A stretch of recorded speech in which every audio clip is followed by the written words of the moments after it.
everything has run its course, right? And I've been at Front Row a long time. I've loved it. I've loved every minute of it. I'm super thankful for everything that we've accomplished and done together. But it's just a time for a new season and a new opportunity, and I'm looking forward to it. I had a really good conversation with Michael McDowell earlier this week. We talked about road courses, Connor Zilic on the come up, young teammates like Zane Smith, Todd Gilliland. We also discussed McDowell's career at Front Row Motorsports, what he's most proud of there, and his future now with Spire. I want to give a shout out to Benabone for making this video possible. Oh gosh, my dog just made a noise. He's right next to me. Hold on here. I got one you can have. Here you go. There you go. Yeah. Oh, wait, he's taking it away. It's his. Yeah, safe to say he's a fan. Oh, gosh. No, but all seriousness, hope you enjoy this interview with NASCAR Cup Series driver Michael McDowell. Michael, it's great to have you here. Thanks for making some time for us this week. Yeah, thanks for having me on. I appreciate it. Coming off a very solid 7th place run at Watkins Glen in the Benabone Mustang. I know missing the playoffs had to be, a disappointment, but I look at your numbers. You've had a great season. Career high in laps led, 5 pole awards. We'll talk about your future plans in just a moment, but right now, how would you characterize your 34 team's season thus far? Yeah, I mean, you really did sum it up. We've had a lot of, great moments. We've had a lot of speed in our race cars, and just unfortunately, we haven't got the victory lane, and we've been close. And that's the hard part about, the playoffs and the playoff system. You take those risks, you put yourself in position to try to win, like we did at, Talladega and Texas, and so it's unfortunate from that standpoint. But I'm proud of the speed that we've had. The overall program is better now than it's ever been. The results are a bit mixed, right? Because we don't have, the win and we don't have the playoff spot. But I think, week in and week out, speed wise, we're more competitive now than we've ever been. And, I'm really proud of the effort. And then, too, if you look at the 38 car, too, at Front Row, Todd Gilliland, they've stepped it up a bunch, and both cars now are competitive every weekend. And that was, a lot of processes and procedures at the shop that had to be put in place. So, big jumps, but when you're that close to winning, you want to get it done. Yeah, absolutely. No, I get it. I do want to ask about this. I know cameras caught you after the race having a spirited discussion with Zane Smith. You look back at the replay, you guys going back and forth contact during the final overtime. What was the message you were trying to send there, and do you feel it was received? I mean, Zane and I had a really just normal conversation. I haven't seen the video interaction, but neither one of us were heated or it was just more of Zane got into me coming to the white flag in turn. Some call it 7, some call it 11, uh, but the final corner. And nothing, no big deal, just a racing incident. He drove in there, he got to my door. We were wheel to wheel. He kind of doored me a little bit. Wasn't a big deal. So I just went down in turn 1. I was behind him. I just gave him a nudge and I pushed him wide and kind of went back by him, and kind of fair game, I feel like. And then we went the rest of the lap, and then going back into turn 7, coming to the checkered, he just squared me up, knocked me out of the way, and took the spot. And so I just went to him to just say, like, "Hey, man, did I miss something? I feel like you ran into me first." And I mean, we had a good conversation, and um, his frustration wasn't with me. His frustration was he got knocked around all race long, and he was tired of being knocked around. And I'm like, "Hey, I get it. I understand." But you ran into me first. Yeah. And so it really wasn't a heated discussion. I got a lot of respect for Zane, and he's been a part of Front Row for a while, and obviously now he's at Spire, and he's got a lot on his plate too. I mean, the guy's been kicked in the stomach, right? I mean, lost his cup ride. He signed a long-term deal that turned out to be not so long-term, and I understand that. I've lived that, and I can sympathize with him. And he's just giving it everything he has and trying to get the best results he can. And so I totally get it. My point to him was like, I get it, but I'm not the guy that runs into you. And so it's unfortunate because it cost us a top 5, right? We were Yeah. fifth going into the final corner, finished 7th, and people go, oh, it's not a big deal. Why are you worried about it? Well, I mean, it's a fifth of my income, the difference between running fifth and seventh. And it's a big deal and it's a big swing. And, I think that sometimes fans and outsiders don't understand what that looks like for everybody, but top fives are big days for us and big days for our race team. But the flip side of that, like I said, I'm not mad. Nothing carrying over. I have a lot of respect for Zane and even that, like our interaction, we had a very normal interaction between two guys that obviously both were fighting for the same thing, so no problems there.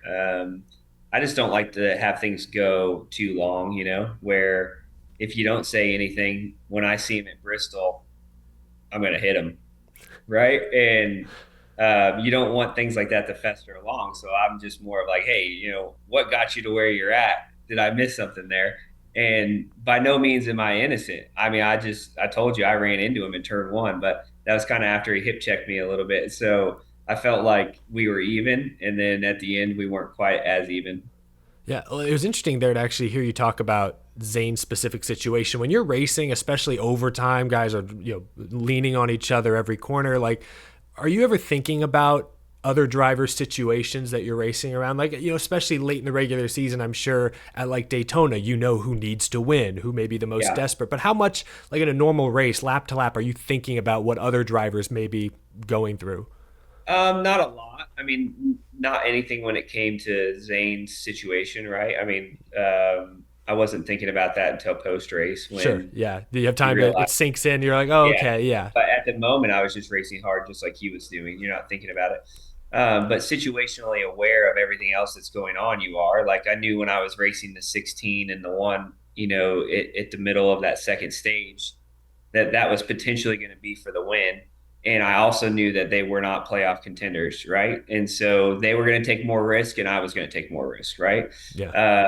It's different when you're racing a guy that's maybe right on the cut line, or if say you're at Bristol and you're racing somebody that's right on the cut line and it's for 10th or it's for 15th, you definitely treat those a little bit different just because the playoffs are so valuable to people. But when you're out there in the heat of the moment, you're just doing the best you can for your team and trying to get the best result you can. Yeah, it's interesting because we always talk about the physicality of driving, the focus it takes, but there is a whole mental side to the game that fans don't always get Sure. to peek into. So that's interesting. I do want to ask you about this. You're widely considered one of the best road course racers in the Cup Series today, and I know this week there's been a lot of chatter about guys like Connor Zilic. He's making the transition from more of a road course racing background to stock cars. I'm not super familiar with your early racing years, but I know you went through a similar transition. You even you raced open wheel. What do you remember being the most difficult part of your transition to stock cars and to NASCAR? Oh yeah, it was very difficult. I think where Connor, made a good choice and it probably has the leg up on where I was is that racing late models and getting into stock cars a little bit sooner. For me, my background's very similar to Connor's, and I didn't know Connor at all. I met him a few times in passing, but when he was on Dale Jr.'s podcast and he was talking about his background and my background are the same. I grew up racing go-karts. I raced go-karts in Europe, kind of was a young up and coming American trying to make it in Europe. And then when I was 13, I got too tall, too big. Formula One dreams were kind of crushed at that point. But stayed on the open wheel ladder system here, and came up through the Road to Indy program and won that championship. Through the Road to Indy scholarship program, and so we were on very similar paths. And then I went into sports cars, and then did some IndyCar racing, and then transitioned into NASCAR. So the toughest thing for me was just the racing. It was the passing. When you take position on somebody in an open wheel car, once you're inside and you're there, you're not going wheel to wheel all the way around the corner. You take the position and it's yours, where in stock car racing, you'll just run side by side, for the next 3 or 4 corners. And, for me, it took a little bit getting used to of the style of racing. And then you go from something where you're pushing yourself as hard as you can to get to the limit of the vehicle, and then you get into a stock car that's big and heavy and high CG, and you have to be below the limit of it. And that was hard. That was hard for me to figure out that balance of how do you make speed in a big heavy stock car. But now that's all I've ever done right now since the last 18 years, 17 years. So, but he's obviously a super talented guy. I think that the great thing for him is he's getting in good equipment and getting an opportunity to showcase that. Where it probably took me 7 or 8 years before I got into good equipment, and could show that potential that on the road courses and at other places. Yeah, well, we've certainly seen your ability shine, especially the past few seasons here with Front Row. I will ask you about your future in a moment, but for now, I mean, when you first got to Front Row Motorsports, they were a solid team. We'd seen them win some races here and there, but I feel over the past few seasons, you've helped this team become like a contender. I think people now would use the word competitive as maybe their first descriptor of Front Row Motorsports. So you've been there since, I guess, 2018. Yeah. What would you say has been your greatest accomplishment, or maybe what are you most proud of during your years at Front Row? Yeah, I think obviously race wins are what your biggest memories are, but like you said, when I got to Front Row, um, we were consistently running 30s, right? It wasn't, you weren't really running even in the top 20. You're just, low 30s, maybe high 20s if everything went your way. And what I'm most proud of is just the progression that we've made through all those years, just getting a little bit better, a little bit better, a little bit better, a little bit better. And that continued. And then obviously winning the 500, and then the next gen car rolls out shortly after that. When the next gen car rolled out, I knew that this was going to be our opportunity, because we had great people. We had great people at Front Row. We just couldn't contend with the Hendricks and the Gibbs of the world when it comes to manufacturing parts and pieces. And once everything was single source supplier, I felt like we have good people.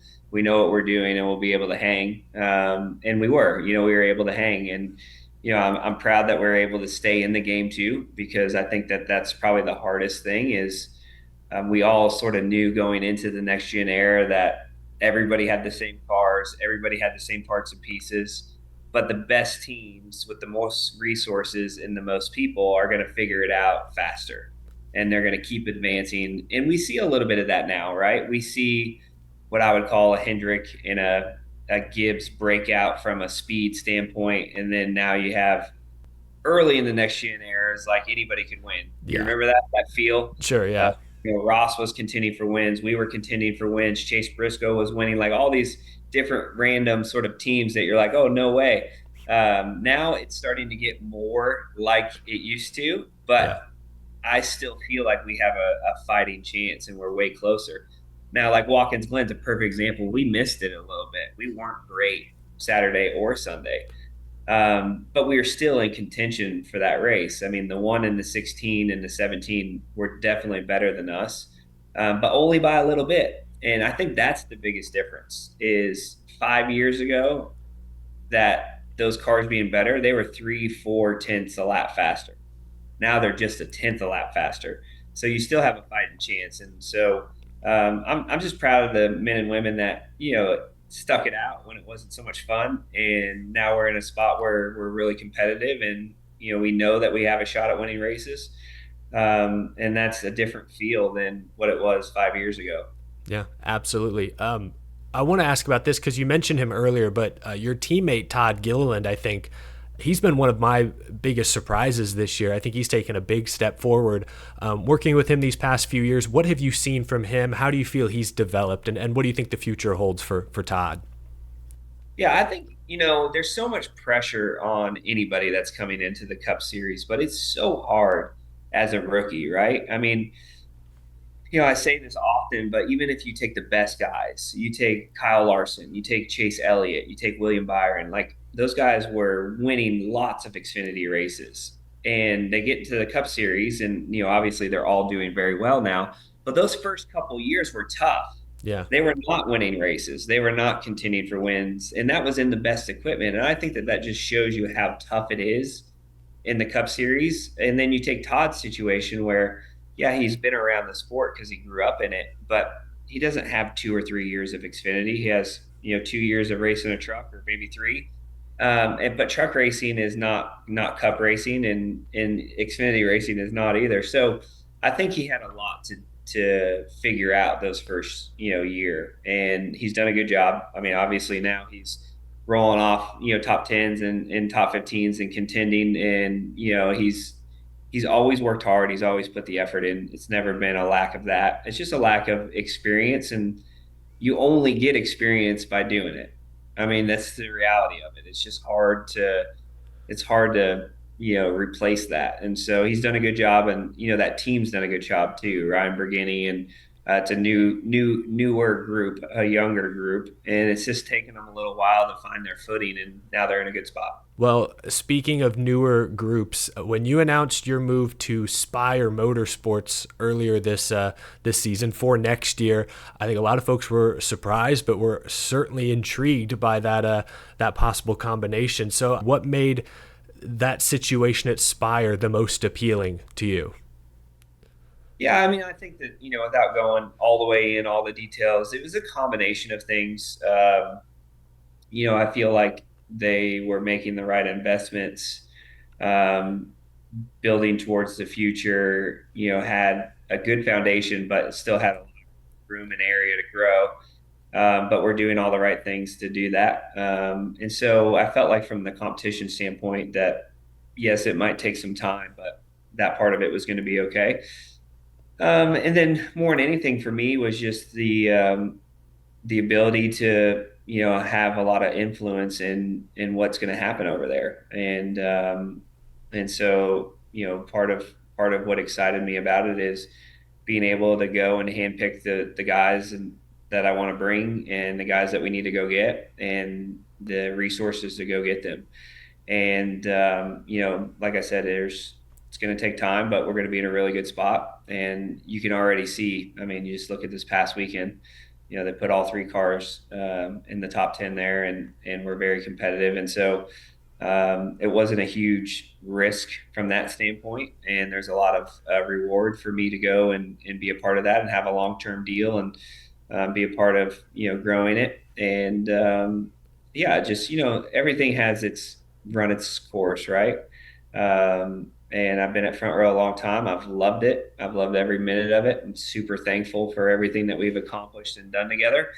But it's just a time for a new season and a new opportunity, and I'm looking forward to it. Yeah, no, I think you're leaving Front Row in a better spot than you found it, I guess. And I guess the goal now is to go build something great at Spire. So speaking, I guess, as a fan, I'm excited to see what you and that 71 team can do next season. Michael, I know Benabone was on the car this last weekend. The paint scheme looked great. You've got the bacon hat there to match the hood. That's awesome. So here at home, we just got a dog, he's a little mutt named Cosmo, and Benabone hooked us up with some chew toys for him, and he absolutely loves them. He loves the bacon flavor. How cool has it been driving the Benabone car this year? Yeah, it's been awesome. And, not just driving the car, but the interaction with the fans and the campers. I mean, everybody's bringing their furry friends to the racetrack when they're camping out. And so it's been a fun partnership, a great partnership. And, they're a growing company that's just taken off, right? But they're still family, and they're a family-based company. And so that feels good for us and our team. And, anytime that you bring new partners into the sport and, first time, you want to give them, the best experience you can. You want to be able to show them, return on their investment. And I think we've done a really good job with them. It's been a fun partnership. And we've had some good races and some good exposure, and introduced them to a lot of new race fans, and handed out a lot of bones out there. So they're definitely out there. And yeah, it's been a good partnership. That's great. That's awesome. Well, that's a fun one. The car looked great this past weekend. Michael, thank you so much for joining us today, answering all my different questions. Enjoy the rest of your week, and we'll see you Saturday night at Bristol. Thanks for being on. All right. Thank you. Appreciate it.